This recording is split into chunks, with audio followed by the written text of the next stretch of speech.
Gostaria inicialmente de saudar a todos na paz do Senhor. E queria desde já agradecer às pessoas que estão nos visitando. E a Rose me lembrou, não tinha me dado conta disso. O nosso projeto Desperta Débora aqui na igreja está completando um ano. E foi justamente no mês de maio do ano passado que nós começamos. E é muito significativo que a gente tenha essa reunião hoje, véspera do Dia das Mães. A gente aproveita para cumprimentar as mães. E é um projeto que nós temos na nossa igreja com muito carinho. Eu não tenho mais a minha mãe comigo, mas ela foi uma Débora mesmo sem saber. Porque isso que vocês estão fazendo, orando pelos seus filhos, ela fez por mim durante toda a minha vida. Isso é muito significativo. Agradecemos a Deus por vocês terem vindo e agradecemos os nossos visitantes e vamos fazer uma oração para nós começarmos o nosso trabalho. E imediatamente eu vou passar a palavra para a Rose, que é uma das coordenadoras do nosso trabalho aqui na nossa igreja. Hoje a gente tem uma convidada especial que nós vamos ouvir com muita satisfação e certamente será uma tarde abençoada pelo nosso Deus.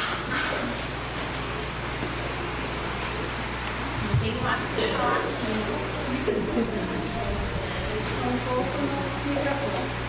Eu queria agradecer a todas, que estão aqui. Foram momentos assim que nós oramos para que todas vocês estivessem aqui hoje, para que essa reunião acontecesse. Eu queria agradecer a todos que nos ajudaram, porque esse trabalho é um trabalho de equipe, é um trabalho de pessoas que se colocam na disposição. E em meio a todas as dificuldades que sempre enfrentamos quando assumimos um trabalho, nós podemos dizer glória a Deus por isso, porque tudo caminhou em paz. E eu queria falar com vocês, antes de começar a passar a palavra para a Silvânia, que é uma psicóloga que veio hoje aqui trazer para a gente uma palavra, conhecimento com a palavra do Senhor, que com certeza fará diferença na nossa vida. O movimento Desperta Débora, vou falar um pouquinho sobre ele surgiu quando dois pastores presenciaram lá em 1995 uma conversão de 100.000 jovens que se entregaram para a obra do Senhor, para aprender a palavra do Senhor e também levar a palavra do Senhor para as nações. Que essa é a nossa ideia, E como é bom ver assim, quando os jovens se dispõem. Eu fico muito feliz aqui na igreja quando nós verificamos assim que os jovens estão dispostos ao trabalho do Senhor, com teatro, com música, com o que eles têm de talento. É muito bom. Mas nós sabemos também que nós, como pais, temos que despertar para orar por isso. Os nossos filhos, eles enfrentam muitas pressões. Eles enfrentam todas as ofertas que eles têm, para se desviar do caminho de Deus. Então nós temos que nos unir para isso. E esses dois pastores, quando estiveram lá, se despertaram para isso. É o pastor Jeremias e, vou dar o nome dele aqui, pastor Jeremias, só um minutinho, e o pastor Marcelo. Eles resolveram então pediram para a esposa deles assumir essa direção. E hoje, no mundo todo, muitos grupos de Débora se reúnem para orar pelos filhos. E qual é o nosso compromisso nesse movimento? É muito simples. O pastor mesmo no domingo nos disse: o projeto Débora, ele é simples. E ele é simples porque ele é uma paradinha no seu dia de 15 minutos para orar pelo seu filho. Aí a gente fala: mas eu oro pelo meu filho. Mas o ativismo, as nossas atividades, corre para lá, corre para cá, quando a gente vê, acabou o dia, a gente não orou. E os 15 minutos que a gente tinha que se dedicar, a gente não conseguiu. Então, assim, é um desafio para nós, né? E eu me despertei para isso. E orei pelos meus filhos. E o Desperta Débora não é só para orar pelos nossos filhos biológicos. Nós podemos ter também, né, o despertar para orar por aqueles jovens que estão na nossa igreja, que os pais já faleceram, ou que não estão aqui na igreja, e nós vamos adotar esses filhos como se fossem nossos. Eu aqui na igreja já adotei alguns. Então é um convite para que vocês façam isso. Outros jovens que nós temos que orar, pelos jovens que não estão na igreja, pelos jovens que estão aí na sociedade agora usando drogas, se envolvendo com coisas ruins, né? Pelos filhos que estão presos, estão lá nas penitenciárias. Nós temos que orar também por eles. E esse é o convite que eu faço para vocês, fazer parte desse movimento e vir orar conosco. Nós aqui na igreja nos reunimos uma vez por mês, né? E nessa reunião nós oramos e intercedemos pelos nossos filhos. E essa reunião também tem o objetivo de acolher as mães. Porque é muito difícil quando a mãe vê um filho se perdendo e ela precisa de apoio. E nós temos que abraçar essa mãe. Nós temos que lembrar essa mãe de olhar para Jesus e saber que existe solução para o filho dela. E a solução é orar, é pedir para o Senhor, porque Ele vai ouvir a nossa oração. Ele vai atender o nosso pedido.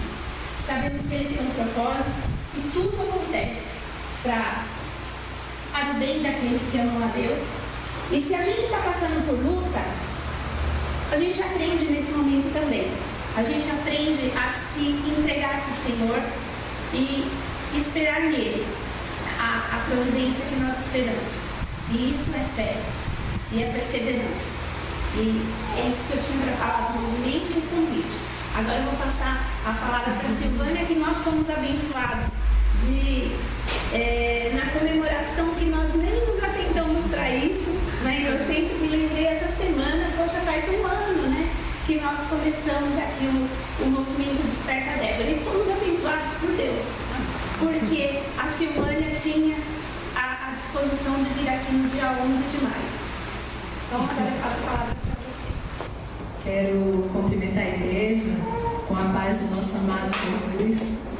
Eu estou tendo o privilégio de conhecer a Rose hoje, né? Nem conhecia ela ainda, mas nós temos essa alegria como quando fazemos parte da família de Deus, né? Antes mesmo da gente se conhecer, a gente já se ama, né? Então eu queria louvar a Deus pela igreja, louvar a Deus pela vida de vocês, pela disposição de querer aprender mais e mais do Senhor, né?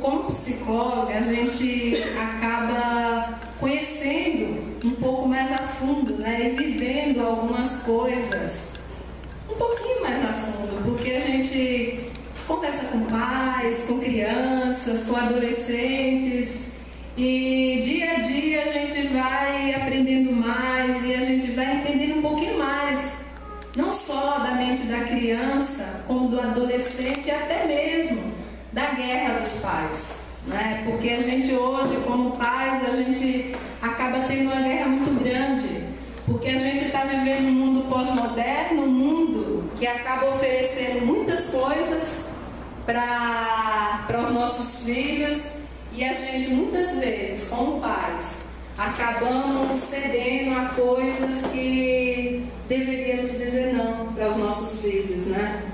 E conhecer a mente é alcançar o coração, né? Porque se a gente for ver Jesus, influencia em tudo, né? E a gente, como a Rose falou, como mães, a gente tem um desafio hoje. O nosso desafio maior é se santificar, para que os nossos filhos olhem para a nossa vida e vejam exemplo, como pais no geral, né? Por quê? Porque se o filho hoje, ele não, dentro da casa dele, não tiver uma referência, ele vai buscar essa referência lá fora, né? E é isso que eu tenho tentado estar passando aonde eu vou.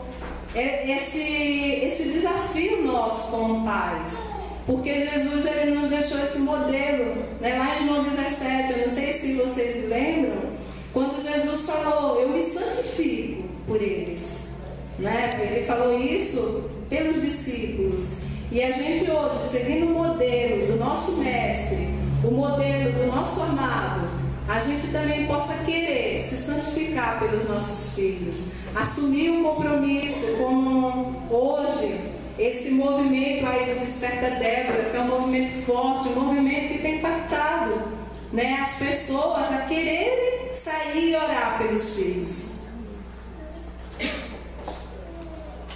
Eu vou começar aqui, passando aqui rapidinho, falando um pouco aqui do mundo pós-moderno hoje, que às vezes entra na vida, na nossa vida, na vida dos nossos filhos, que a gente acaba nem percebendo. A gente hoje ouve falar muito do humanismo, né? O humanismo, ele tem tomado conta, né, das pessoas. E o humanismo, ele coloca o homem no centro. Então Deus, ele existe para servir o homem, né? Uma coisa que não é bíblica, né? Se a gente for ver, isso não é bíblico, né? O homem, ele tem um propósito, e o propósito na vida do homem é que ele viva para a glória de Deus. Não que Deus, ele existe para satisfazer os desejos do homem, até porque a gente crê que a nossa pátria não é aqui, né? Pedro fala que a nossa pátria é nos céus, no céu, né? Então a gente não pode viver como se a gente fosse viver só aqui. E o humanismo, ele acaba colocando o homem no centro. Só que nós, como cristãos, a gente crê que Deus é o centro, né? Deus é o centro da nossa casa, Deus é o centro da nossa vida. Não é o homem que é o centro. Outra coisa que se fala muito hoje é do hedonismo. Aquele que vive para o seu prazer, custe o que custar. Então as pessoas hoje, elas fazem tudo para ter um momento de prazer. É uma coisa muito louca. O que a gente pode ver é pessoas que muitas vezes saem e no momento, às vezes se endivida, às vezes faz coisas que acaba dando aquele momento de prazer, mas depois essa pessoa se perdendo. Então a gente não pode, no nosso sentir-se bem, justificar o pecado. E isso muitas e muitas vezes tem tomado conta do mundo, né? Para eu me sentir bem, o pecado faz parte da minha vida, está fora. Eu, como uma filha de Deus, uma pessoa que quero me santificar, eu não posso cair nesse pós-modernismo. Outra coisa é o relativismo, né? É uma coisa que a gente vê muito forte, até mesmo nos nossos jovens. Se a gente for ver um tempo atrás, o jovem, ele acabava sendo muito focado em algo, né? Se hoje você parar para, por exemplo, ir num jovem que está lá na internet, você vai lá embaixo, você vai ver que tem 50 janelinhas abertas. Ele faz tudo, mas não faz nada, né? Então, é aquela coisa, nada é absoluto, tudo é relativo. Só que isso também é antibíblico, né? Porque a gente sabe que o nosso Deus é absoluto, né? A Bíblia, ela é absoluta, então a gente também não pode cair nessas coisas. A gente precisa estar buscando de Deus uma direção para os nossos filhos, a gente precisa estar orando. E hoje eu sei que muitos aqui já têm filhos adultos, filhos grandes. Eu tenho uma filha de 17 anos e um filho de 6 anos, então eu tenho os dois lados, né? Tanto o de 17, que está no auge aí da adolescência, e o de 6, que está começando. Então a gente acaba vendo a diferença, e vendo a diferença também quando você desperta para algumas coisas, para não cair nessa pós-modernidade que o mundo tem nos oferecido. Hoje eu tenho visto muitos adolescentes indo no consultório. Por quê? Porque está faltando a referência, está faltando a firmeza dos pais, de colocar para eles algumas coisas que são absolutas. Como, por exemplo, né, hoje, vamos falar uma coisa que para o mundo é normal, mentir. Para o mundo é normal mentir, né? Qual o problema de dar uma mentidinha? Só que na Bíblia fala que os mentirosos não herdarão o reino dos céus. Né? Então, a gente acaba indo contra a palavra em algumas coisas. Outra coisa que hoje a gente pode ver, o materialismo. Hoje, né? Amanhã é Dia das Mães. Se a gente for no shopping hoje, a gente vai ver um absurdo, né? De pessoas gastando. Ontem eu tive a oportunidade de conversar com uma jovem e ela estava falando para mim, falando, Silvana, eu queria dar um presente para minha mãe, queria comprar uma bolsa para ela, só que eu não posso, eu estou muito endividada. Aí eu falei para ela, olha, se eu fosse você, eu comprava uma coisa mais barata para sua mãe e honrava a sua mãe, sabe? Porque muito mais do que um presente, eu acredito que a sua mãe quer a sua obediência, a sua honra. Porque muitas vezes o filho vai lá, compra um presente absurdo, mas não honra o pai. Então não adianta.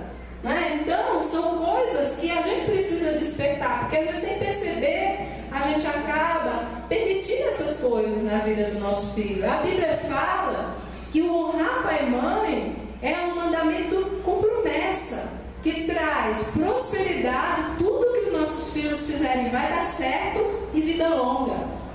Não é isso que a Bíblia fala. Por que será hoje a gente vê o mundo aí, tantos jovens morrendo? Não é? Só é a gente abrir, né, abrir lá a internet ou ver jornal. A gente vê, eu fui fazer uma pesquisa esses dias, eu fiquei horrorizada. O índice hoje de assassinato e homicídios, mais de 75% é com jovens abaixo de 25 anos. Por que será isso? Né? Então a gente vê que hoje a gente precisa, como pais, nos unir e clamar pelos nossos filhos, não só pelos nossos filhos, mas pelos filhos que estão aí fora, que estão se perdendo diariamente. E aí a gente vê, eu não vou falar todos, porque se a gente, o imediatismo, tudo tem que ser para agora, né? Não dá para eu esperar, eu quero, tem que ser agora. É uma coisa que a gente já não ensina mais os nossos filhos a orarem. Ele pede alguma coisa para a gente, imediatamente eu vou lá e compro. Eu não paro para ensinar ele a esperar, ensinar ele a depender. Tudo é superficial, nada tem valor de verdade. Isso é o mundo pós-moderno, o mundo que a gente tem vivido hoje. O cientificismo, né, que é aquela coisa que a ciência explica tudo. Eu vou dar um exemplo aqui para vocês. Às vezes a mulher, ela se ira facilmente. É uma mulher que se ira fácil. E aí ela coloca a desculpa na TPM, ela coloca a desculpa num montão de coisa. Não é? Então são coisas que a gente acaba indo acostumando, o que o mundo tem nos trazido. Né? E assim por diante. Isso é o pós-modernismo. Né? O pós-modernismo que tem entrado na nossa vida e na vida dos nossos filhos sem a gente perceber.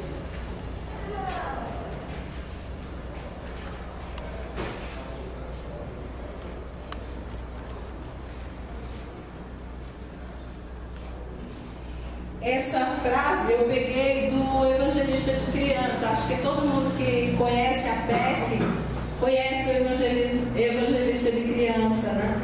Então ele fala, alcançar e ensinar as crianças no mundo hoje é uma questão de vida ou morte. Que você seja encontrado fiel enquanto transmite a palavra da vida para uma geração em perigo. Né? Eu achei essa frase muito assim, tem uma geração em perigo.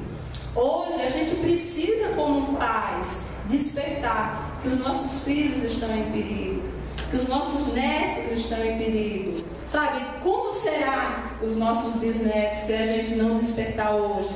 Se a gente não começar a acordar que a gente precisa, como igreja, se levantar e clamar ao Senhor por uma mudança. Não só na vida das crianças e dos jovens, mas também na vida dos pais. Porque não falo da gente como pais hoje que buscam o Senhor, mas só a gente olhar aí fora, como os pais estão.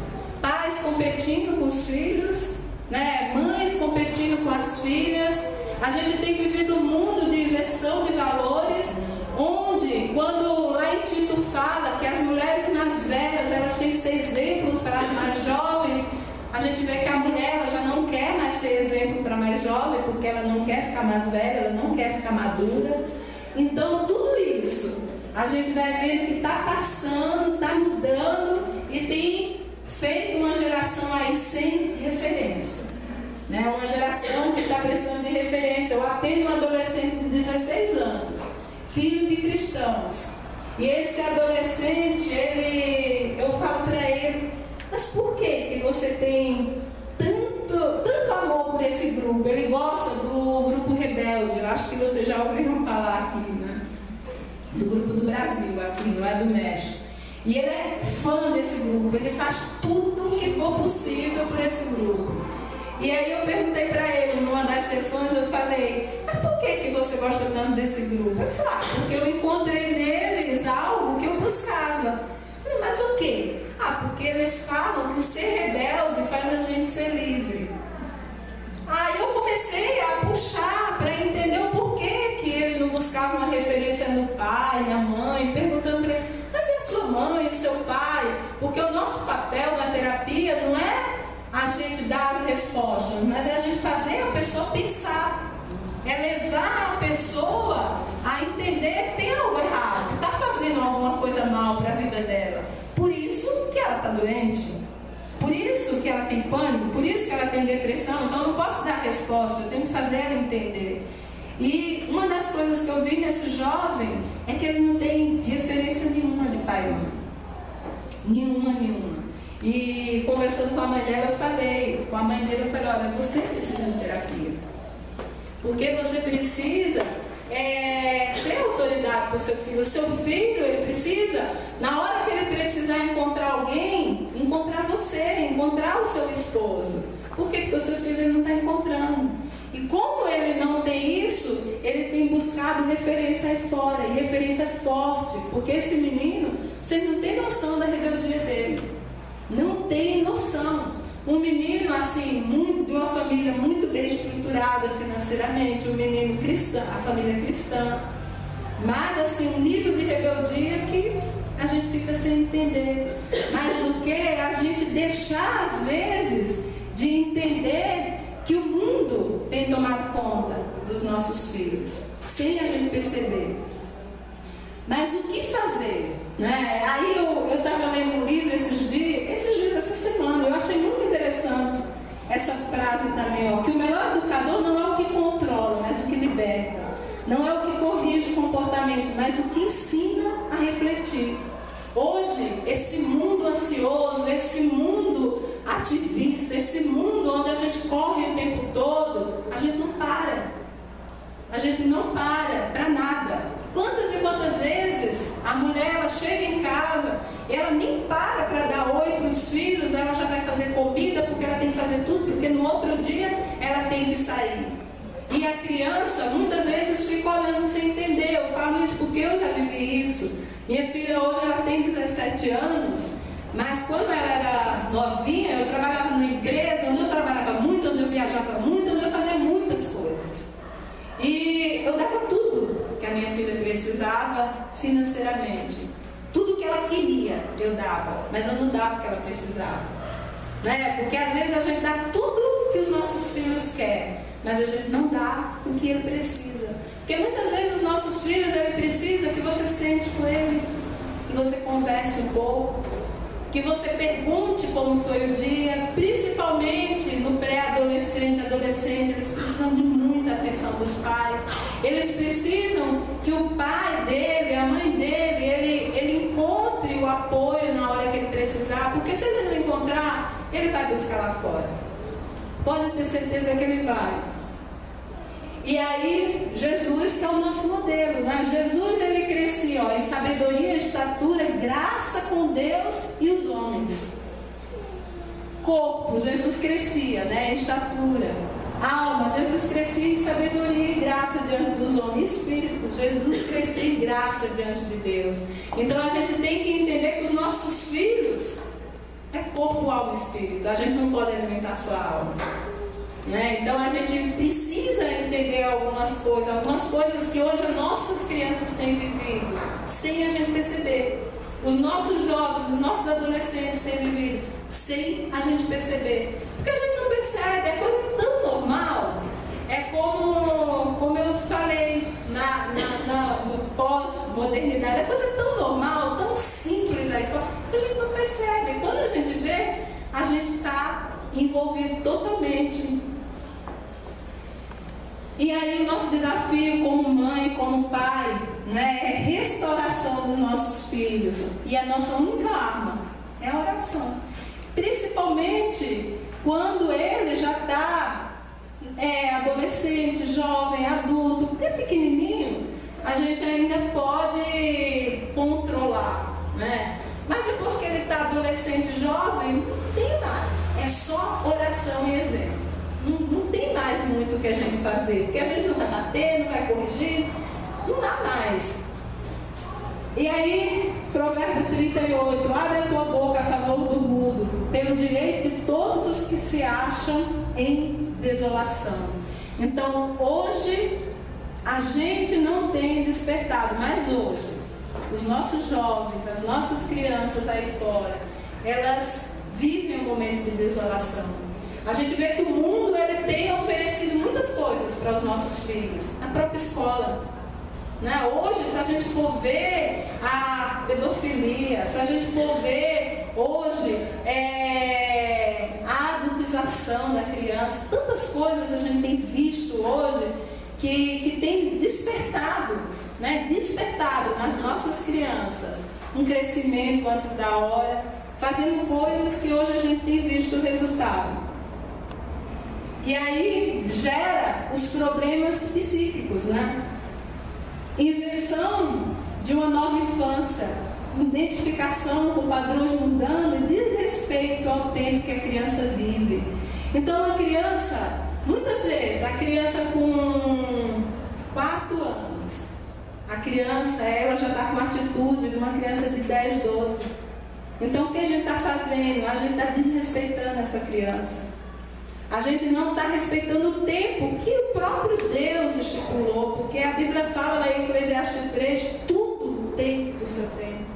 Então, se uma criança tem 4 anos, ela tem 4 anos, ela não tem 10. Se uma criança tem 10, ela tem 10, ela não tem 20. E hoje a gente tem visto que isso tem, invadido. E aí a gente começa a ter problemas seríssimos. Eu não sei se vocês já viram reportagem do Fantástico há algum tempo atrás, falando que em 2020 a gente vai ter recorde de depressão no mundo, né? Agora, por que isso? Por que será? Porque está faltando esses valores, as coisas, elas estão passando dos limites. O Erickson, ele fala, né, que tem várias fases da vida, e quando a gente pula uma fase da nossa vida, na outra a gente vai ter problema. E hoje a gente tem pulado fases com as nossas crianças e com o nosso jovem. A gente vê às vezes crianças de 7 anos, 6 anos, desrespeitando os mais velhos, crianças de 7, 6 anos corrigindo o mais velho. Está fora, está fora. Não podemos permitir isso como igreja. Nós temos que orar para que os pais despertem, para que os pais queiram, em nome de Jesus, uma mudança real na sua vida, para que a gente possa futuramente, a igreja, porque a gente crê que a igreja é a esperança desse mundo, né? Mas uma igreja que esteja totalmente alinhada à vontade de Deus, não uma igreja que se corrompe, uma igreja que entra no que o mundo tem oferecido, porque senão a gente não vai fazer diferença nesse mundo. Os nossos filhos não vão fazer diferença nesse mundo. E aí o resultado é esse, ó. Crianças e adolescentes emocionalmente abalados, com baixa estima, sem saber quem são, buscando identificação com o mundo. A gente olha isso e a gente fica triste. Por quê? Porque lá no Salmo 139, Deus, Ele conhece tudo. Ele conhece tudo que foi feito na nossa vida. Do jeito que nós fomos criados, nosso pensamento, tudo Ele conhece. E Deus, Ele nos fez com propósito, mas a gente tem se desviado do propósito de Deus. E a gente tem visto isso, que a gente tem visto hoje aí fora. E o que mais nos preocupa hoje, eu falo para vocês, não só como uma cristã, mas como uma profissional, que hoje isso tem entrado muito forte no meio do povo de Deus. Hoje, das pessoas que eu atendo, 90% são cristãos. 90% são cristãos, de diferentes denominações. Mas pessoas que hoje têm perdido a referência de quem são. Pessoas que têm perdido a referência de quem são filhos. E aí tem, entrado numa depressão por falta, numa depressão por coisas assim tão banais aí no mundo. Por quê? Porque o mundo hoje, ele tem nos baqueado com situações, com coisas que a gente tem que ter para poder fazer parte do mundo. Só que a gente tem passado isso para os nossos filhos. A gente tem esquecido que os nossos filhos, eles já são filhos de Deus. Eles não precisam ter nada. E a gente, desde eles pequenininhos, a gente já fala para eles que eles precisam ter alguma coisa para ser. Mas na verdade eles já são. Porque a partir do momento da concepção, no momento que Deus sonhou com eles, eles já são. Então, é a gente poder estar passando isso para eles. Não falar para eles como a gente vê alguns pais. Olha, você tem que estudar para ser alguém. Lógico, temos que estudar sim, mas não é para ser alguém. Porque ele já é filho de Deus. E a gente precisa começar a trabalhar essa identidade na vida dos nossos filhos, porque senão eles vão buscar identidade aí fora. E aí a gente vai falar um pouquinho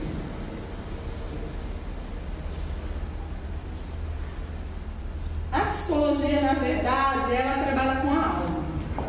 A psicologia, ela vem trabalhar a alma do indivíduo, que é o quê? Emoções, vontade e mente. Esse é o trabalho do psicólogo. Quando alguém vai lá, geralmente ela está passando por um desajuste emocional. Emocionalmente, a pessoa está desestruturada.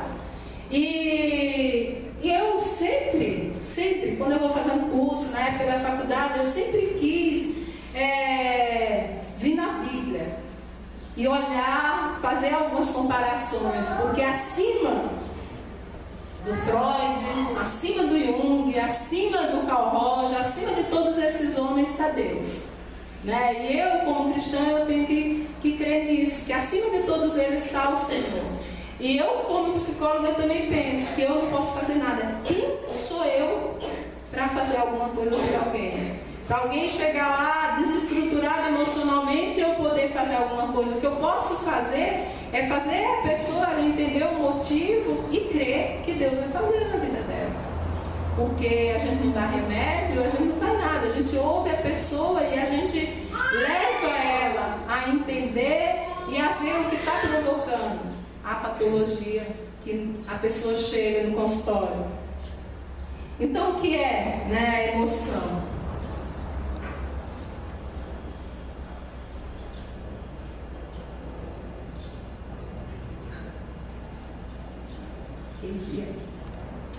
Na verdade, a gente vê hoje que as pessoas elas estão muito mais tomando as suas decisões pelas emoções.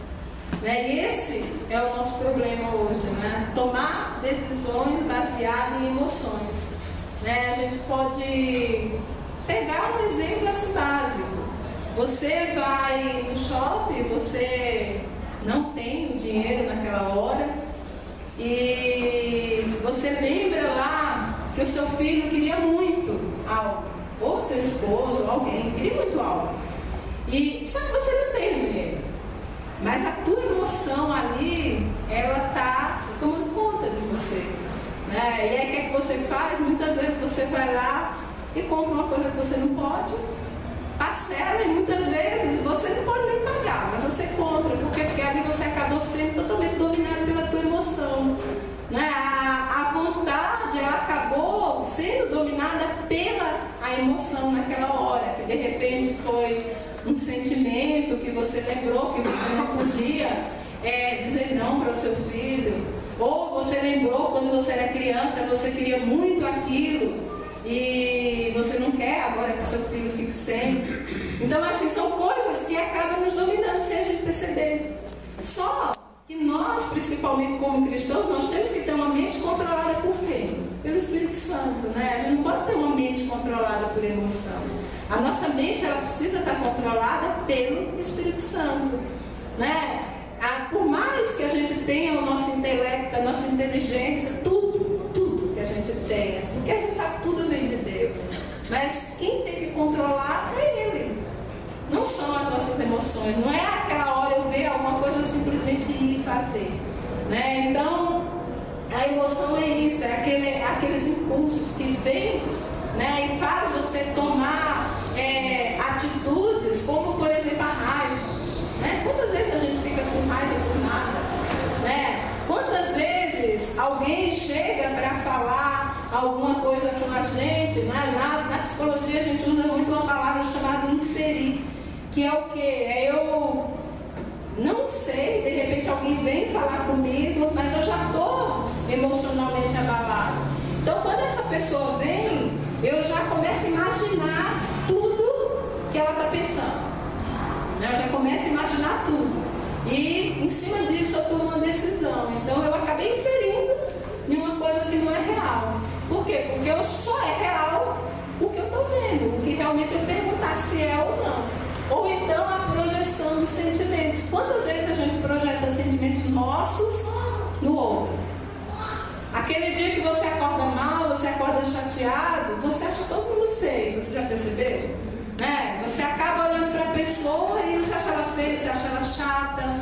Mas também no dia que você acorda bem, você acha todo mundo lindo, né? Todo mundo é lindo, tudo é perfeito. Então você vê que é a emoção que está dominando, né? Então a gente precisa aprender a trabalhar isso. Não deixar que a nossa vida seja baseada em emoções, porque senão a gente vai ter sérios problemas nesse mundo. Eu lembro que uma vez eu estava no shopping aqui internacional e eu estava vindo e eu achei muito interessante. Estava parado, né? Estava tudo parado. Aí eu falei, nossa, o que aconteceu? Eu acho que o segundo carro, o terceiro. Demorando, eu falei, deve ter tido algum problema com o cartão lá da moça. Daqui a pouco, gente, a moça sai de dentro do carro. Vocês não imaginam, ela saiu igual um monstro lá dentro. Começou a bater no homem. Fiquei olhando assim e falei, meu Deus, que isso? Mais uma mulher baixinha, ela não era nem alta, se ela fosse alta pelo menos tudo bem, mas ela era baixinha, o segurança desse tamanho, ela não parou para pensar nem no tamanho do homem que estava do lado dela, e ela começou a bater nele, e aí ele segurou, vieram os outros e levaram ela, mas você vê o que é uma pessoa, e eu fiquei olhando e falei, meu Deus, como que as pessoas hoje, elas estão desestruturadas. E isso, ó, se você começar a abrir um pouquinho os olhos, você começa a ver aí fora. Na fila do supermercado, quantas vezes, né, a gente vê as pessoas tão nervosas na fila do supermercado, no ônibus, né, no shopping, na loja, às vezes a pessoa sai para comprar uma roupa, que é tão bom, né, comprar uma roupa, ficar bonito, passear, e a pessoa fica nervosa, fica com raiva por tudo. Então a gente precisa começar a aprender a trabalhar as nossas emoções, a ter a nossa mente mais controlada pelo Espírito Santo e menos pelas emoções.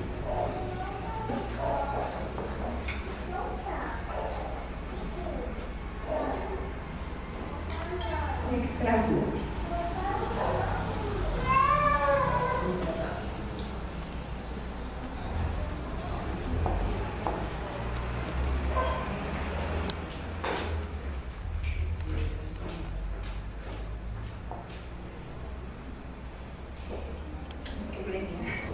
a gente sabe que uma criança, ela acaba tendo alguns fatores que influem na formação dela, né?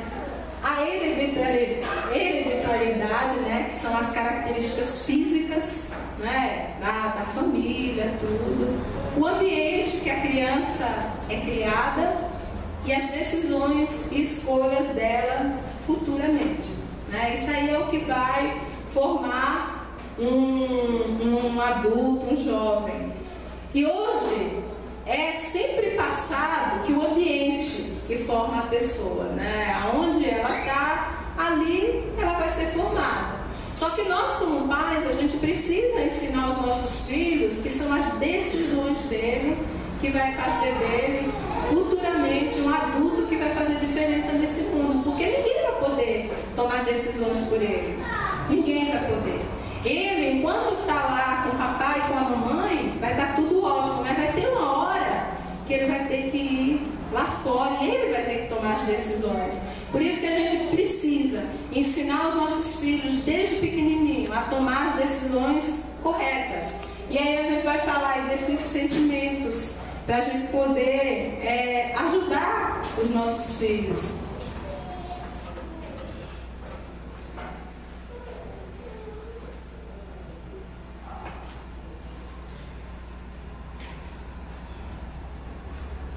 O primeiro que a gente está falando aí é o da autovalorização, que é o que hoje mais tem causado problemas, não só nos jovens, mas também nos adultos, de se sentir o tempo todo inferior. O tempo todo eu tenho que fazer alguma coisa para eu poder ser aceita.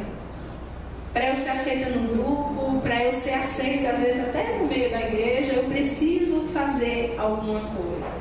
A aparência, né, a capacidade, a inteligência acaba medindo de como eu vou ser aceita onde eu estiver. E esse é um papel assim, muito importante para a gente, com a criança desde pequenininha. A gente trabalhando, né, com ela esse sentimento aí de autovalorização. Porque ela tem que entender o valor que ela tem. Né? O valor que ela tem como filho. O valor que ela tem como uma criança no meio da igreja. Por quê? Porque ela vai se tornar um adolescente, um jovem, que não vai precisar buscar isso lá fora, fazendo algumas coisas para poder ser aceito. Hoje a gente tem visto muito isso. Muito, muito. Pessoas que precisam fazer algo para poder ser aceito. E a gente não precisa fazer nada para ser aceito. A gente precisa entender que cada um é de uma forma. Eu não preciso ser igual a você, nem você precisa ser igual a mim. Deus nos fez seres únicos. E hoje essa confusão de identidade tem feito com que as pessoas queiram o tempo todo ser outra. Às vezes a pessoa não sabe nem quem ela é. Esses dias chegou uma moça lá no consultório e ela falou para mim, falou assim, Ana, eu não sei quem eu sou. Hoje eu tenho feito coisas que eu jamais faria. Jamais faria. E eu tenho feito. Então, é realmente essa confusão de identidade que o mundo tem trazido para a gente. E a gente precisa ensinar os nossos filhos a avaliar-se dentro do ponto de vista de Deus. O mundo olha o externo, Deus olha o interno. E a gente precisa estar passando isso para os nossos filhos, porque senão ele vai achar que sempre tem que fazer alguma coisa para poder ser aceito. Não, só que Deus ele vai ver o que ele é dentro, não o que ele é fora. Aparência, o homem vê o exterior, porém Deus ele vê o interior, né? Isso fala lá em 1 Samuel 16:7, Efésios 2:10. A capacidade, todos têm capacidade, todos. Deus deu capacidade para todos, cada um de uma forma, mas todos têm. E todos vão ser usados da forma que Deus quiser. Sabe, eu vou estudar, eu vou fazer. Vai fazer, mas tudo isso é dom de Deus. Deus ele vai dar e você vai aperfeiçoar. Agora a gente não pode ficar o tempo todo exigindo. Às vezes a gente torna os nossos filhos inseguros. Quando a gente compara compara. Quando a gente olha o filho da nossa vizinha, que é mais inteligente, quando a gente olha o cabelinho da filha da vizinha, que é mais bonito, e a gente acaba fazendo isso com os nossos filhos, e aí a gente vai deixando os nossos filhos sem valor. Aí se torna uma criança, um jovem, um adulto invejoso, inseguro. Tudo isso por causa dessa falta desse desenvolvimento.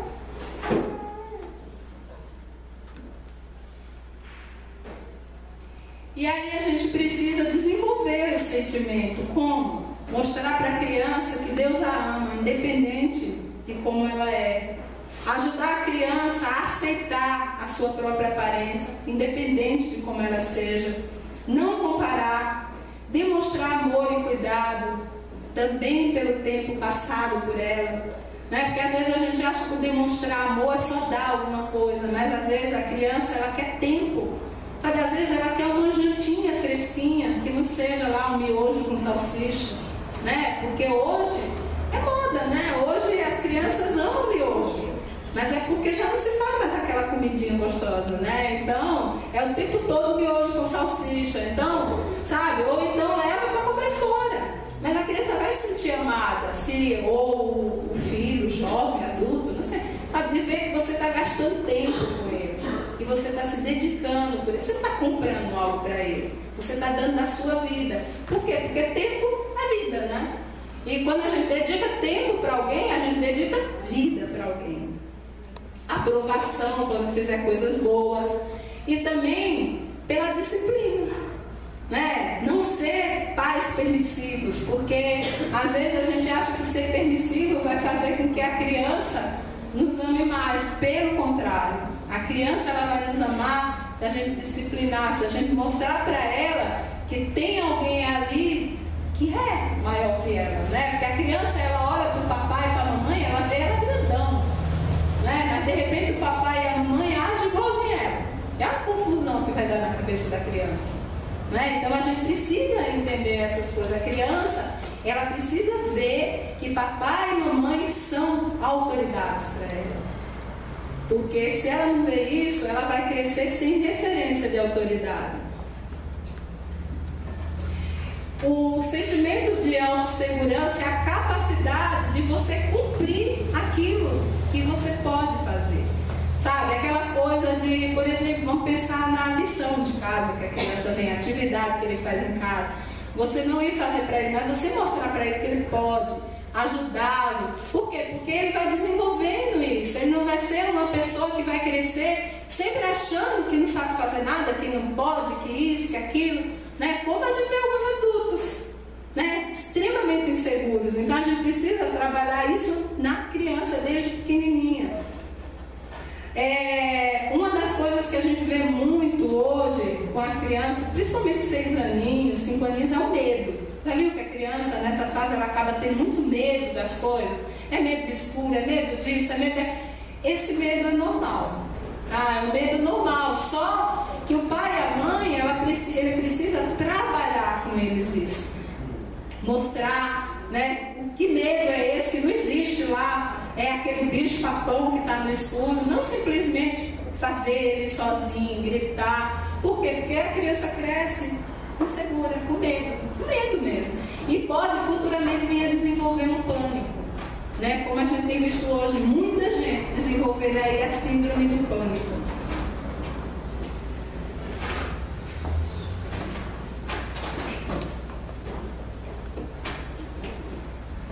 A questão da vontade, né?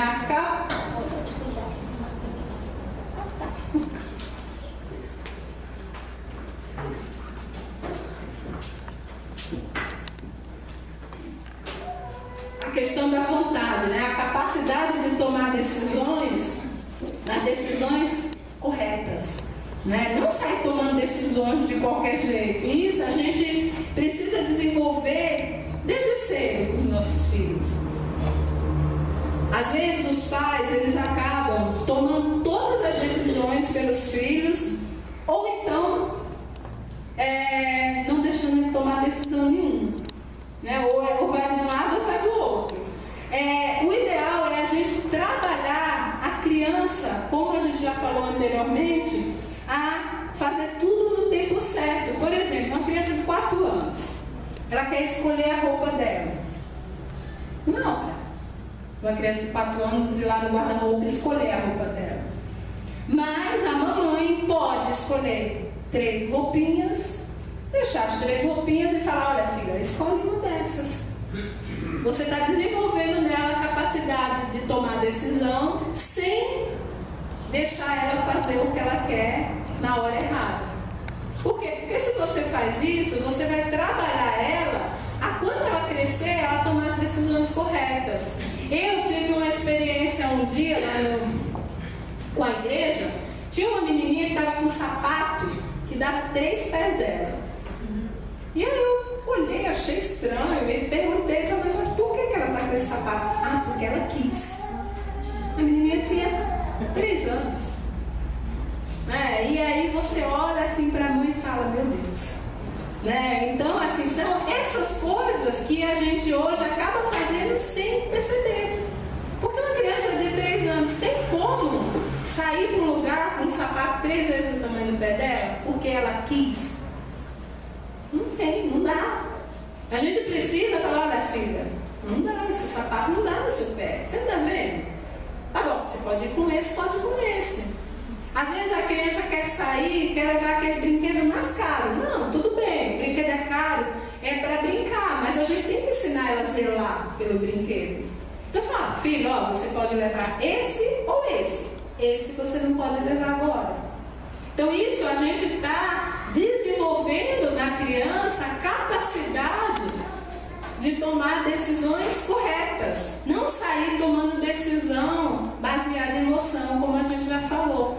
Então a gente precisa desenvolver isso nos nossos filhos desde pequenininhos, porque senão às vezes chega aí na adolescência, faz o que quer, do jeito que quer, a gente reclama. Mas aí a gente já começou lá atrás. E tem um pastor que eu conheço que ele fala: depois, na adolescência, só joelho no chão. Não tem mais jeito. É só conversão de verdade. E a gente sabe que Jesus transforma, né? Ainda bem, né? Porque senão a gente estaria perdido. Porque o nosso papel é de quando eles são pequenininhos, desde quando são pequenininhos. A gente começar a fazer esse trabalho. A submissão à autoridade. O que eu já falei antes, hoje é muito difícil a gente ver submissão a autoridades, no geral. Se a gente for ver hoje a nossa presidente, as pessoas tiram barato. É uma autoridade. A Bíblia fala: toda autoridade é instituída por Deus. E a gente não tem que entrar nessa. E aí a gente faz isso e a gente está ensinando os nossos filhos a não se submeter à autoridade. E aí eu pergunto: se ele não se submete à autoridade que ele está vendo, você acha que ele vai se submeter a Deus? Que ele não vê? Não vai. Então a gente precisa despertar para essas coisas que tem tomado conta do nosso meio. Hoje, um adolescente, ele não respeita mais uma pessoa mais velha, ele fala de igual para igual, e se deixar, ele cresce a voz mesmo. Então, a gente precisa despertar que precisamos orar para que Deus desperte os pais, para que Deus levante pais, como a gente viu, pais no passado. Pais que muitas vezes não podiam fazer muitas coisas, mas pais que eram autoridade dentro de casa. Mães que eram autoridade dentro de casa, mães que oravam mesmo pelos filhos. Eu, às vezes, fico pensando em algumas mães, como a mãe do Wesley. Eu acho que todo mundo aqui sabe, conhece, uma mulher de Deus, uma mulher que ensinou os filhos, uma mulher que orou pelos filhos, uma mulher que ousou com os filhos dela. E hoje, como estão os nossos filhos? Esses dias, eu trabalho com crianças, eu perguntei para as nossas crianças lá: o que você quer ser quando você crescer? Todo mundo. Eu quero ser engenheiro. Eu quero ser médico. Eu quero ser isso. Eu quero ser... Até paleontólogo não tinha. Mas não tinha um pastor, não tinha um missionário. Eu falei: meu Deus, a gente precisa despertar. Porque senão como vai ficar a igreja? Se daqui a pouco ninguém mais quiser ser pastor, ninguém mais quiser ser missionário, né? Então a gente precisa despertar para essas coisas. E aí foi que a gente fez um trabalho, a gente estava fazendo um trabalho assim, de falar de missões para eles, né? Para que eles despertem, falar de algumas histórias, de alguns pastores, para que eles vejam que servir ao Senhor está acima de tudo nesse mundo, sabe? E isso a gente ouvia a mãe do Wesley falar, né? Que se ele não fosse um homem de Deus, que ele no mínimo fosse presidente, né? Então ela considerava, ela comparava entre o maior, né, o mais alto escalão do mundo ali, né? Ela não comparava ser um homem de Deus, né? Ser um pastor. E é isso que a gente precisa, esse tipo de valor que a gente precisa passar para os nossos filhos. E a mente, né, que é o grau de inteligência, né, para a gente poder desenvolvendo também os nossos filhos. E aí a gente, como ajudar os filhos? Uma das primeiras coisas é a alimentação saudável e sono. Porque às vezes a gente fala que a criança não aprende. Também a criança não come direito, né? Só come miojo com salsicha, como que ela vai aprender? Né? A criança vai dormir 1h da manhã e acorda 7 para ir para a escola, como que ela vai aprender? Né? Então, assim, são coisas que às vezes a gente... Esses dias uma mãe me procurou um filhinho de 11 anos, que não sabe ler, né? Está com pouco tempo, está com 2 semanas. Ela já tinha feito todos os testes neurológicos, o menino passou por um trauma esses dias, mas o trauma está com 1 ano, ele tem 11 anos, e ele não sabe ler nada. Né? Não sabe ler nada. E o menino assim, que estuda em boas escolas, tudo. E eu comecei a fazer os testes com o menino, comecei a brincar com o menino. E nesse último dia, né, que foi semana passada, eu sentei no chão para brincar com ele. E que ver a alegria desse menino. Esse menino parece que ele tinha ganhado na loteria. Eu preciso comprar um negócio desse para brincar com a minha mãe. Sabe palitinho? Palitinho, aquele negocinho que a gente joga no chão? Aquilo ali. Parece que o menino nunca tinha visto aquilo. Mas assim, a aproximação, sabe, dele ver alguém brincando com ele, alguém sentado no chão com ele, ele saiu dali assim, na maior alegria. E falando, mãe, eu brinquei com ela, eu ganhei dela, não sei o quê. Sabe, eu fiquei falando, o menino assim, eu já fiz alguns testes com ele, parece ser extremamente normal. É extremamente normal. E assim, interessante é que o menino, ele não lê, mas escreve. Né? Então você vê que é o que? Um bloqueio, alguma coisa que eu ainda não descobri, ainda estou fazendo o diagnóstico dele, alguma coisa que esse menino colocou aí para falar, não vou ler. Né? Por quê? Porque a mãe trabalha muito. Né? E agora a mãe resolveu trazer a avó que vai cuidar dele. Então assim, a gente fica vendo algumas coisas que acaba bloqueando a inteligência. Por quê? Porque quando a pessoa entra numa tristeza, você já percebeu que quando você está triste você não consegue se concentrar? Você imagina uma criança triste, né? O tempo todo. Lógico que ela vai aprender a ler. Ela vai chegar na escola, ela vai ficar pensando um montão de coisas e não vai querer aprender a ler. Uma criança que não se alimenta bem, uma criança que não dorme bem, uma criança que não tem um local adequado para estudar. Já viu que tem casa que é um barulho total? Eu tenho uma adolescente de 14 anos que eu atendo, que é muito interessante. Ela fala para mim, Silvânia, pelo amor de Deus, aquela minha casa todo mundo grita.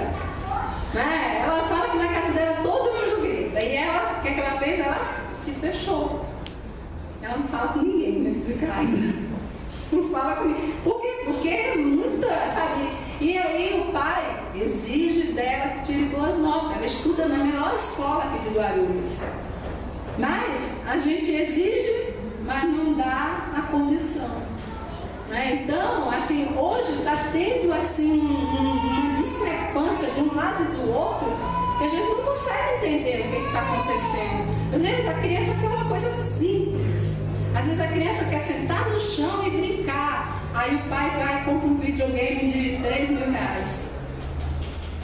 Né? E aí é aquilo que eu falei, ele dá o que ele quer, mas não dá o que ele precisa.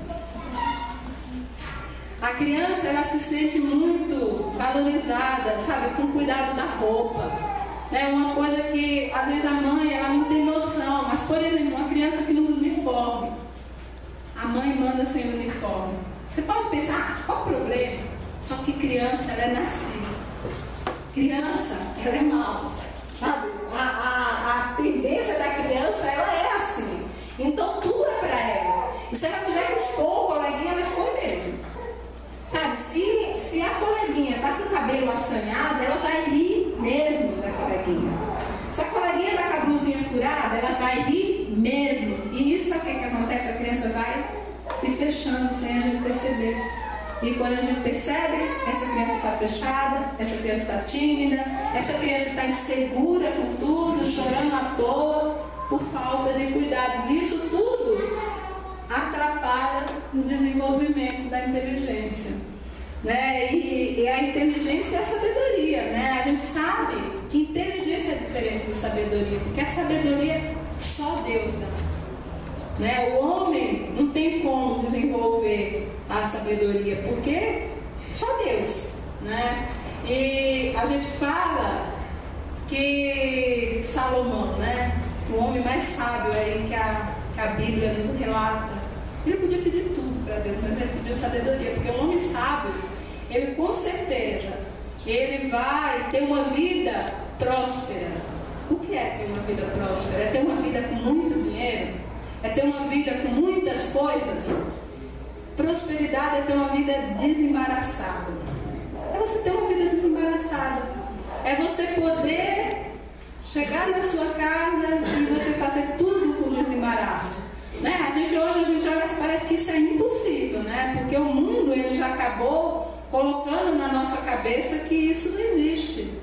Só que leia a Bíblia, que você vai ver que existe. Se você crê na palavra de Deus, você vai poder viver isso. A mente regenerada e renovada, né? As nossas crianças, elas já têm que ter uma mente desde pequenininha, sabe? Regenerada, uma mente que conhece a Deus. A criança, ela tem capacidade desde pequenininha.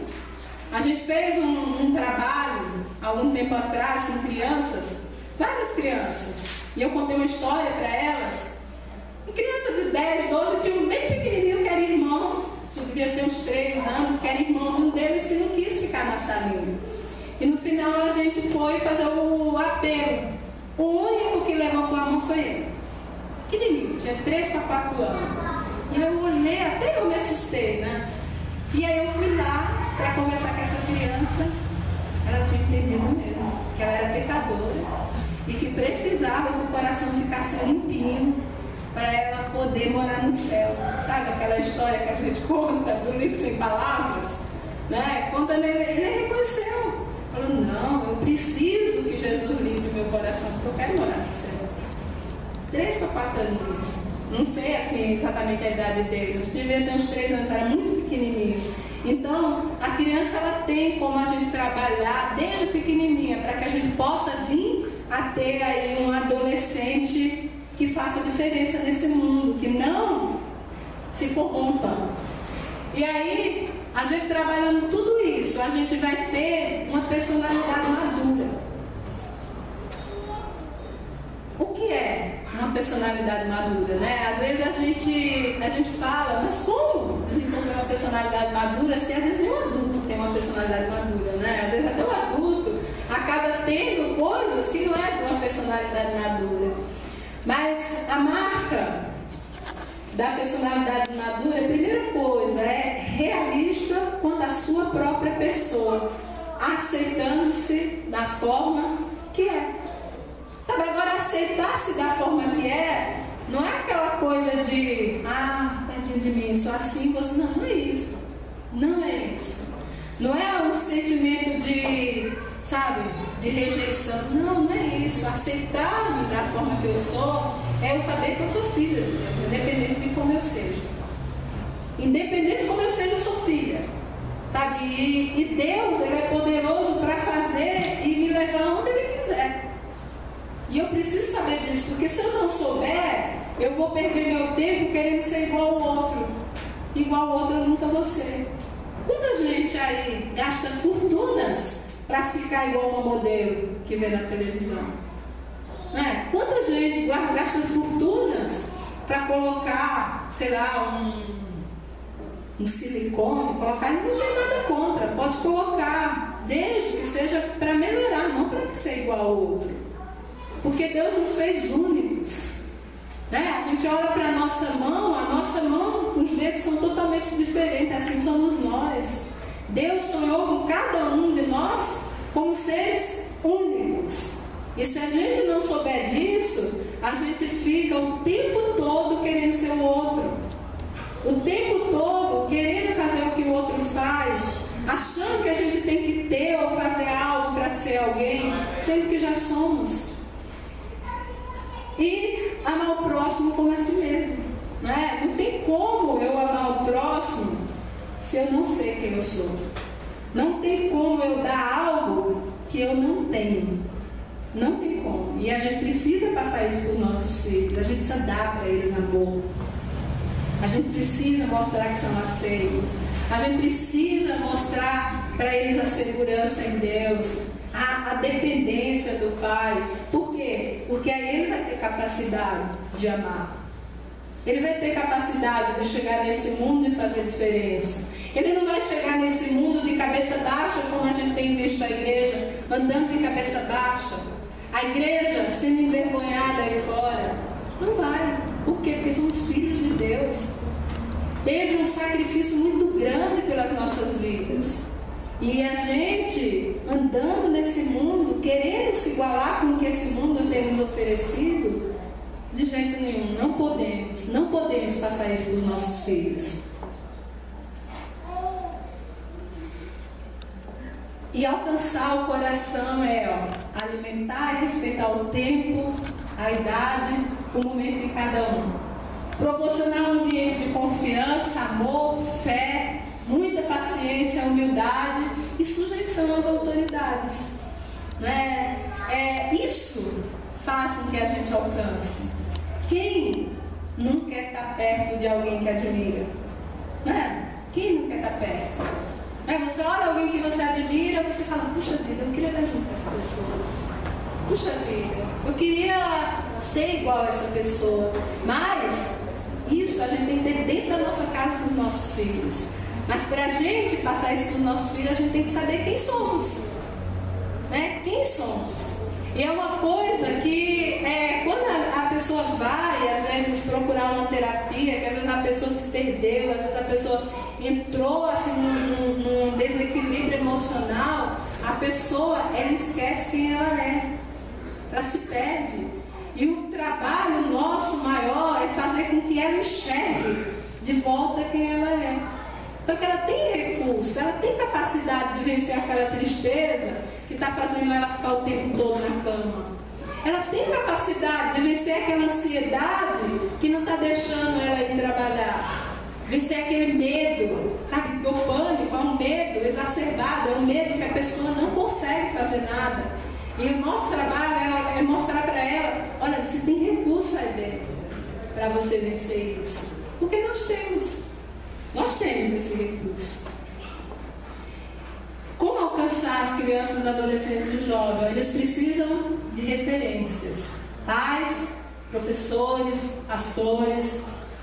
O professor hoje ele é muito mais importante que o método. Muitas vezes a gente se preocupa muito mais com o método do que com o professor que está lá. Né? E o professor é mais importante. Ver um professor que tem o caráter de Jesus, uma pessoa que ama o Senhor acima de tudo, uma pessoa que vai passar valores para os nossos filhos. Sabe, isso eu falo no meio da igreja. Porque muitas vezes a gente acha que a criança ela tem que sair daqui para não atrapalhar o culto. E não é verdade. A criança ela tem que sair daqui para ser ministrada, para que o coração dela seja alcançado, para que essa criança ela entenda que Deus é capaz, desde pequenininho, controlar aquela rebeldia que ela tem. Sabe, desde pequenininha, porque Deus é capaz de fazer isso sim, mas a gente precisa entender e saber o Deus que a gente serve, que às vezes a gente confia muito mais na escola para dar educação para os nossos filhos do que no Deus que a gente tem. Ensino adequados e métodos definidos. Então a gente precisa disso para que a gente possa alcançar as nossas crianças e os nossos adolescentes. E uma das coisas que eu acho que todo mundo sabe, que 82% dos cristãos genuínos converteram-se de verdade até ou antes dos 15 anos de idade.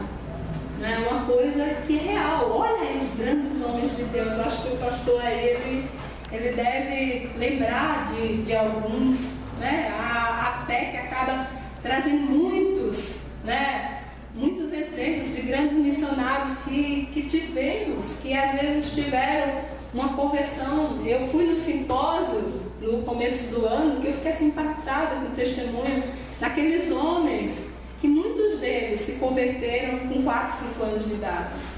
E assim, é muito, muito, muito tremendo a gente ver que quando a gente investe nas nossas crianças, a gente consegue ter uma igreja diferente. E a gente consegue lá fora que os nossos filhos sejam referência. Então aí estão algumas estratégias: educar, disciplinar, fazer voltar o coração dos pais, e tudo na Bíblia, Ampliar a visão da igreja, isso precisa mudar urgentemente. A criança precisa se reconciliar com Deus e reconhecer que peca, Porque às vezes a gente acha normal a criança fazer rebeldia. A gente acha normal a criança mentir. Não é normal, isso é pecado. E nós precisamos mostrar para os nossos filhos isso, desde pequenininho, para que a gente depois não venha ter problemas como a gente tem visto aí fora hoje. Não precisa nada, só a gente olhar aí fora como que está as coisas. A criança, a gente tem que entender que é a igreja hoje. Porque a gente tem uma mania de falar que a criança é a igreja amanhã, Não, a criança é a igreja hoje. Sabe? Se ela for referência, a gente vai começar a impactar esse mundo, porque as pessoas vão olhar e falar: nossa, essa criança tem alguma coisa diferente. E isso vai começar a influenciar outros. Excelência na esfera familiar, Ter filhos é bênção do Senhor, A gente tem que entender isso, ter filhos é bênção. E a gente precisa buscar excelência na família, excelência no ensino e excelência na busca do Senhor e na oração. A palavra de Deus nos alerta a ter discernimento naquilo que lemos, vimos e ouvimos. Ficar atento a desenhos. Quantos desenhos aí que só traz violência para os nossos filhos, Quantos jogos de videogame que você vê um arrancando a cabeça do outro, é um negócio terrível, implantando violência dentro das nossas crianças. E aí depois a gente vê as nossas crianças extremamente agressivas e a gente não sabe por quê, Então a gente precisa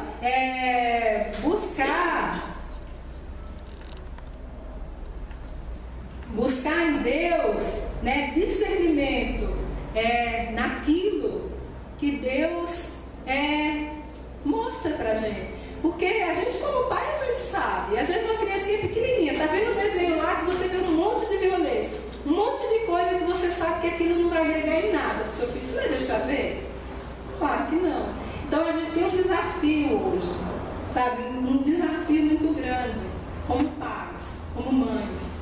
E o nosso desafio é ir na contramão desse mundo, é ir na contramão desse mundo. Porque hoje a coisa realmente tem ficado complicada, Tem ficado complicada para os nossos filhos pequenininhos, não é para o adulto, para os nossos filhos. Se você for ver hoje dentro dessa escola, quantas coisas às vezes são ensinadas sem a gente saber, Quantas coisas. Nesse simpósio, um coordenador lá de educação estava falando, a gente fica horrorizado, e muitas vezes a gente acaba não entrando para ver o que está acontecendo, e não só isso, violência também com a criança, imposições que faz com que a criança às vezes chegue até não querendo mais ter fé, por ela não ver essa referência em casa, ela acredita no que é falado aí fora. Então a gente tem um desafio muito grande. O nosso desafio é o quê? É ir na contramão do mundo. Queria deixar aqui um filme para a gente poder estar fechando.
E é isso, né? A gente vê que hoje é um desafio ir na contramão do mundo. É um desafio muito grande, é muito grande mesmo. Mas a gente tem alguém que está com a gente o tempo todo, que a gente precisa crer.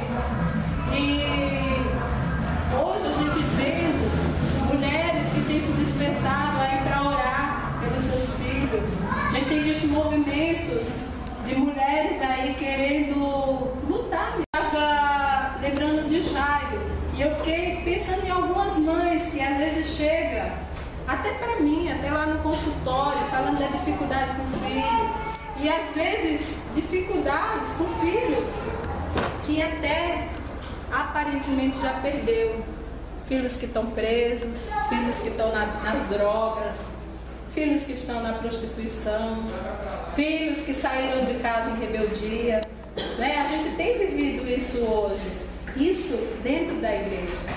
E eu estava lembrando de Jairo, né? A gente vê que Jairo, a filhinha dele estava doente, né? E aí eu fiquei imaginando o Jairo e a esposa, e as pessoas olharem para ele e falar: olha, a tua filha não tem mais jeito. Ela está morrendo, não tem mais jeito a tua filha. A doença dela é incurável. Só que Jairo, ele tomou uma posição, ele falou: não, tem jeito sim. Porque tem um homem aí que fala, que cura. E Jairo, ele saiu desesperado. Eu imagino ele falando para a esposa dele: fala, olha, fica aí que eu vou atrás dele, ele vai vir para curar a nossa filha. E Jairo saiu à procura de Jesus, e na hora que encontrou Jesus, Jesus ainda foi fazer algumas coisas. Quem lembra da história vê que Jesus não atendeu imediatamente, e de repente chega alguém e fala: Jairo, não incomoda mais o mestre, porque a tua filha morreu. Só que Jairo, ele não acreditou nisso. Ele falou, não, a minha filha morreu, mas Jesus pode ressuscitar ela. Né? E é isso que eu queria deixar aqui para a gente hoje, como mães e como pais. Mesmo que os nossos filhos hoje não estejam exatamente da forma que a gente gostaria que tivesse, mas a gente tem alguém que pode ressuscitá-los, alguém que pode resgatá-los desse mundo. Agora a gente precisa crer de verdade. A gente precisa se levantar mesmo como igreja e orar e clamar ao Senhor, né? Porque Jairo é um exemplo disso. Ele implorou insistentemente: minha filhinha está morrendo, vem por favor e põe as mãos sobre ela, para que seja curada e que viva. E Jesus falou para ele que ele só tinha que crer, né? E a gente sabe, né, o que aconteceu nessa história no final, quando a filha de Jairo foi ressuscitada. Então, a gente precisa crer. Eu tive uma experiência com a minha filha. Minha filha hoje tem 17 anos. E ela, eu, como muitas mães, trabalhei muito, fiz muitas e muitas coisas e acabei deixando a minha filha de lado. E uma época, até mesmo, trabalhando e começando a perceber as coisas dentro da minha profissão mesmo, eu vi que eu estava errando. Eu vi que eu estava lidando com a minha filha de uma forma que ela ia crescer e ia se perder nesse mundo. E ela tinha 12 anos, mais ou menos, quando a gente tomou uma posição: não, a gente não pode deixar a nossa filha se perder. E a gente tomou uma posição firme com ela, né? Porque não adianta, o mundo ele traga mesmo. E a gente começou a trabalhar com ela a fé, trabalhar com ela a dizer não em algumas coisas, a tirar da escola que estava, mudar totalmente a vida dela. E hoje ela tem 17 anos, muitas coisas ainda precisam acontecer. Mas uma coisa eu sei, ela é apaixonada pelo Senhor, sabe? Ela quer servir o Senhor acima de todas as coisas. Uma menina que tem consciência, né? Consciência do que Deus tem para a vida dela e não precisa sair correndo desesperada nesse mundo atrás, né? E eu louvo a Deus, né? Aí eu falo como Paulo fala lá em Filipenses, né? Não que eu tenha alcançado nada, porque meus filhos, eu tenho de 6 e uma de 17, mas uma coisa eu faço, eu prossigo para o alvo, né? E é isso que a gente precisa como pais fazer, prosseguir para o alvo, clamar. Mães, se junta aí com as Déboras, vamos de verdade clamar pelos nossos filhos, porque a esperança desse mundo é a igreja. É uma igreja restaurada, uma igreja curada, uma igreja que vai fazer diferença nesse mundo. E a esperança da igreja é Jesus Cristo. Amém? Amém. Foi muito bom para mim. Espero que tenha sido para todos. Acho que está sem som aqui. Está me ouvindo bem, né? Que nós sejamos para os nossos filhos referência. E depois de ouvir o que a Silvana falou, eu lembrei de uma coisa que eu tenho falado esses últimos dias na minha casa. Eu tenho falado, família é o lugar onde a gente exercita o perdão, né? E glória a Deus, porque nós temos a possibilidade de restituir. Então, quando nós falhamos, é sempre bom a gente parar, conversar, pedir perdão, reconhecer e restituir aquilo que, de certa forma, foi ferido, né? Então, eu quero convidar a todos os que estão aqui hoje como convidados, saber que aqui é uma igreja e que nós temos aqui uma escola dominical que ensina para as nossas crianças como andar com Jesus, a conhecer Jesus de uma maneira muito consciente, muito responsável na forma de ensinar, e todos os filhos de vocês estão convidados a vir participar dessa escola, que acontece todos os domingos às 9 horas da manhã. É isso, pastor? E teremos assim um grande prazer em receber os filhos de vocês. E caso vocês queiram também vir, os nossos cultos acontecem aos domingos às 7 horas da noite. Todos estão convidados também para participar aqui do que nós reconhecemos que essa é a família da fé, né? Nós somos unidos pelo amor de Cristo e estamos aqui para viver juntos essa família, aprender a andar com Deus. E o Espírito Santo, ele nos dá moderação, né? E a moderação é o Espírito Santo que nos ajuda a controlar as nossas emoções, a controlar, né? A nos frear, né? Eu sempre me lembro, convém que o Senhor cresça e eu diminua. Mas isso é um processo. É um processo que na caminhada com Cristo que nós vamos aprendendo. E estamos aqui todos aprendemos um pouco mais hoje. E que Deus assim nos abençoe. E eu quero também aqui chamar o pessoal os nossos jovens da igreja que se prepararam aqui para o louvor. E por um errinho meu aqui antes, né, de começar a palavra da Silvânia, eu não chamei eles para louvar, né? E foi uma falha minha. E eu queria chamá-los agora, porque se nós estamos aqui, é porque Cristo nos permitiu, nos capacitou. E Ele é digno de todo louvor. Então eu queria, né, orar por vocês no final, por todos nós, para que Deus nos abençoe sendo referenciais na nossa casa, né? E vamos louvar o nosso Deus, que Ele é digno de todo louvor e é Ele a razão da nossa existência.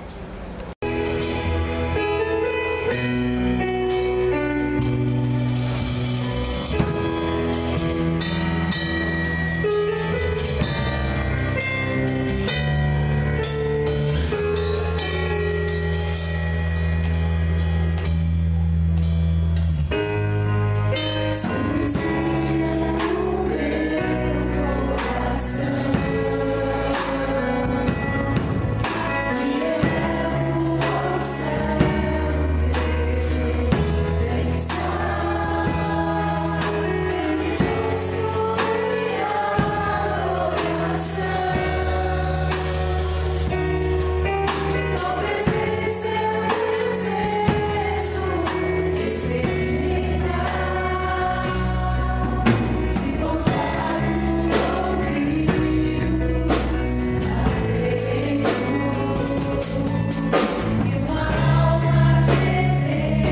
entendido aqui, nós preparamos um chá com muito carinho para vocês. E as nossas reuniões das Déboras, nós sempre paramos, grande parte dela, para fazer oração pelos nossos filhos, umas com as outras. Hoje, em razão, né, da palestra, nós já fomos abençoadas. Eu tenho certeza que nós vamos sair daqui muito mais conscientes da necessidade da oração pelos nossos filhos e nós vamos fazer isso daqui para frente com muito mais consciência disso. Ninguém ora por um filho como uma mãe, mas os pais também. Então os pais são muito bem-vindos aqui, todos, porque as mães também precisam do apoio dos maridos, né, dos pais, das crianças, para estarmos orando juntos, um apoiando o outro. E nós vamos agora para um chá, mas eu queria entregar também aqui uma lembrancinha da nossa igreja para Silvânia, em nome da igreja, tá? A gente vai te presentear. Eu agradeço todos e depois nós já vamos para o nosso chá.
Da esperança intercedem sem cessar.